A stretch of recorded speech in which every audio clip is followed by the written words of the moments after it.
성교육은 언제부터 해야 되는지, 어떤 태도로 해야 되는지에 대해서 이야기를 해봤다면 지금부터는 사례 중심으로 이야기를 한번 해볼까 합니다. 공부 많이 하고 왔어? 아 누나, 내가 이 질문하면 깜짝 놀랄 거다. 아이들한테 고추, 뭐 짬지 이런 말 하면 안 된다면서. 야, 깜짝 놀랄 정도의 질문은 아닌데 난 당황하지 않아. 그래서 내가 집에서 해봤거든? 아 근데 이게 너무 어색해. 아들아, 시할 때는 음경 꼭 잡고 옆으로 튀지 않게 해야 된다. 내가 이러면서 이제 음경을 쓰려고 노력을 했거든. 근데 이게 막상 잘 안 되더라고. 음경, 음순이란 말을 이제 아이들도 사실 어려워할 수 있잖아. 특히 좀 어릴 때는 그때도 이제 성교육을 시작해야 되는데 성기 명칭을 말할 때 너무 이제 자기적으로 음경, 음순 이렇게 하는 게 좀 어색하고 불편하면 내 생각에는 어릴 때는 이제 집에서 쓰는 애칭 같은 거 쓰다가 어느 정도 나이가 돼서 아이가 정확하게 표현할 수 있고 관심이 생기면 그때 알려줘도 괜찮을 것 같아. 아 애칭? 누나 내도 애칭 써? 나는 이제 소중이라는 말을 썼었거든. 아 소중이? 아 나도 애칭 하나 만들어 볼까? 근데 지금 이제 아들은 이제 6살 되잖아. 6살 됐죠, 6살. 그러니까 그때는 아마 유치원이나 어린이집 같은 데서 정확한 명칭을 배워올 거거든. 이제 그런 시기에 부모님이 맞춰서 음경, 음순 이 정확한 단어를 사용하게 하는 게 좋을 것 같은데. 이번에 또 알아온 거 누나 또 깜짝 놀랄 거야. 이번에는 좀 기대해봐도 돼? 우리가 어릴 때는 나이 속여가면서 엄마 따라 목욕탕 가고 아빠 따라 목욕탕 가고 했잖아. 근데 내가 공부를 좀 해봤더니 공중위생보건법이라고 있어. 거기에 이성 간의 목욕탕 출입에 나이 제한이 있더라고. 아, 제한을 더 법적으로? 법적으로. 몇 살까지인데? 원래 만 5세가 제한이었는데 이제 만 4세로 한 살 내려갔어. 아, 그래. 만 4세면 이제 6살 정도가 되는 거잖아. 그치. 공부 많이 했다.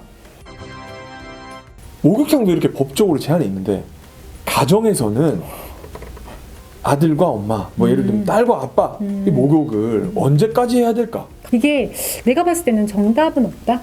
그리고 이제 법적으로 그렇게 뭐 만 4세, 6살로 정한 거는 아이의 몸을 대중한테 서로 노출시키는 거니까 그렇게 딱 규정을 명확하게 한 것 같고, 사실 집 같은 경우는 뭐 다들 가품도 다르고 전문가들도 이거에 대해서는 답이 약간씩 다르더라고. 아이가 뭐 6살, 7살 정도가 됐어. 그리고 어느 정도 알아.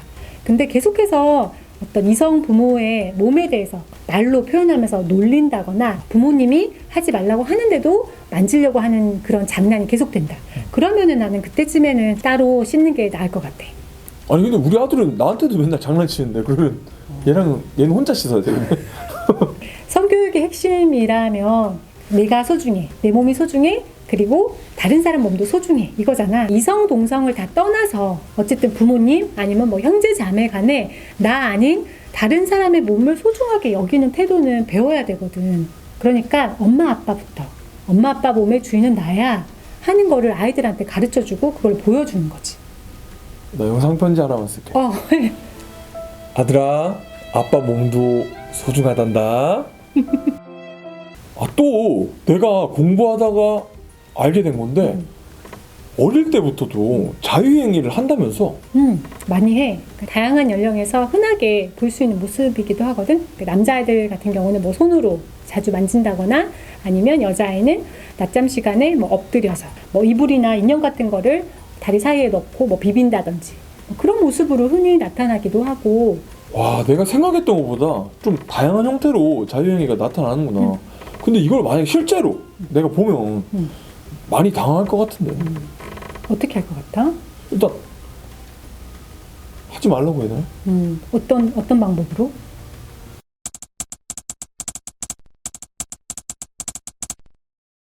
어떻게 할 것 같아? 하지 말라고 해야지. 어떤 방법? 하지 말라고 해야지. 어떤 방법으로? 그대로.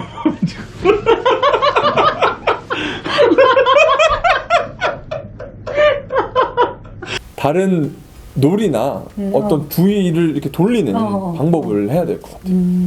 그거를 자연스럽게 받아들이고 자연스럽게 접근하는 거. 그게 중요한 거거든. 아, 근데 그걸 실제로 보면 이렇게 부자연스러워질 것 같은데 당할 것 같아 솔직히. 그렇지.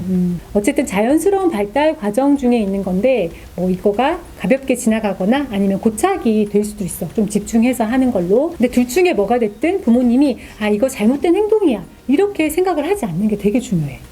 그럼 이게 막 혼내거나 막 억지로 못하게 하거나 막 이럴 일이 아니네. 절대 아니야. 혼낼 필요도 없고 막 그거를 타이를 문제도 아니거든. 아이들한테 불필요한 죄책감을 갖지 않게 하는 게 좋지. 아 이게 세게 막 말했다가 애들이 불필요하게 죄책감을 가지고 있을 수도 있구나. 그러니까 처음으로 우리 아이가 자위 행위를 하는 걸 봤다. 이러면 놀라지 말고. 너 뭐하니? 하지마. 그리고 그거를 직접적으로 언급할 필요도 없이 그러면 아프다. 그럼 세균 들어가. 그냥 가볍게 자연스럽게 다른 놀이로 다른 행동으로 뭔가 전환시킬 수 있는 걸로 접근을 하는 게 좋아. 그럼 그렇게 하면 덜하는 건가? 이렇게 파악이 됐으면 이제 좀 관찰을 해야지. 그래서 언제 어떤 상황에서 얘가 그런 행동을 보이는지를 알고 있어야 되는데 보통 심심할 때 집에서도 아이가 놀거리가 없으면 심심하니까 우연히 몸을 만지다가 어떤 쾌감이 느껴지고 계속해서 이제 반복을 하게 되는 경우거든. 그러니까 부모님이 행동을 보고 나서 다른 놀이로 전환시켜 주기보다 예방 차원에서 이제 신나게 같이 놀아주면서 어떤 몸과 마음의 긴장을 좀 풀어주고 이제 이런 게 좀 중요할 것 같아. 예방 차원이 중요한데 근데 이제 계속 하는 아이, 잘 안 고쳐지는 아이들은 치료를 받아야 되나? 이게 치료라고 하면 그렇지만 원인을 파악할 필요는 있는 것 같아. 동생이 태어난다 하는 큰 심경의 변화가 있거나 아니면 뭐 정서적으로 굉장히 불안한 상태다. 이럴 때 거기에 집착하는 경우가 있거든. 그래서 부모님이 그런 걸 좀 빨리 파악을 하고 원인을 좀 제거하고 아이한테 정말 충분한 사랑과 관심 이런 걸 주는 게 그런 접근이 좀 필요해. 그 내가 좀 다른 식으로 생각해 보면 이게 뭐 자연스럽고 이상한 건 아니라고 이렇게 알려주는데 그러면 뭐 자유행위는 괜찮아. 대신 손을 깨끗이 씻고 해야 돼. 아니면 뭐 약간 숨기기보단 자연스럽게 할 수 있게 이렇게 해주는 것도 방법인가? 그 말도 어떤 면에서는 맞지. 그리고 초등학교 저학년을 위한 성교육 책에 실제로 그렇게 자위 예절에 대한 언급이 나오기도 하거든. 근데 우리가 생각하는 아이들은 지금 그보다 훨씬 좀 어린 아이들이잖아. 근데 그런 아이들한테는 이 세상에 재밌는 게 얼마나 많아. 이렇게 하다못해 잡기놀이만 해도 애들이 너무 신나고 재밌어 한단 말이야. 다른 즐거움이나 다른 경험도 많이 했으면 좋겠다. 그런 의미에서 부모님이 아이가 너무 자유행위에만 집착하지 않게 좀 관리하는 그런 태도를 갖는 거지. 누나 고마워. 왜 갑자기? 내가 생각해봤는데 진짜 이 영상 우리가 촬영하려고 이제 누나가 자료랑 주면서 준비를 하는 동안 보고 되게 많이 느꼈거든. 성교육에 대해서? 왜냐면 내가 솔직히 성교육을 해봐야 되겠다 뭐 이런 생각조차도 못하고 있었는데 이 성이라는 게 좀 숨기거나 그럴 문제가 아니고 오히려 더 마음을 열고 아이들이랑 이렇게 이야기해야 되고 그런 태도를 가지고 뭐 그런 걸 배우게 된 것 같아. 심대리도 느꼈겠지만 사실 이게 100% 모두한테 다 해당되는 정답은 없는 것 같아. 왜냐면 아이도 다 다르고 부모님도 다 다르고 생각들도 다 다르고 근데 성교육에 관심을 가져야 되는 거는 맞는 것 같아. 어렵고 부끄럽다 이런 인식을 좀 바꿨으면 좋겠어. 누나 구성애 선생님 기억나? 알지. 아우성.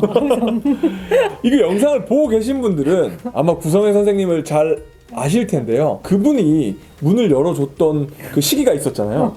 부모님들이 우리 아이들은 먼저 성교육의 문을 열어서 제대로 된 태도와 서로 그런 문화를 가질 수 있도록 하면 좋을 것 같습니다. 네. 그럼 다음 영상도 기대해주세요. 부모랩!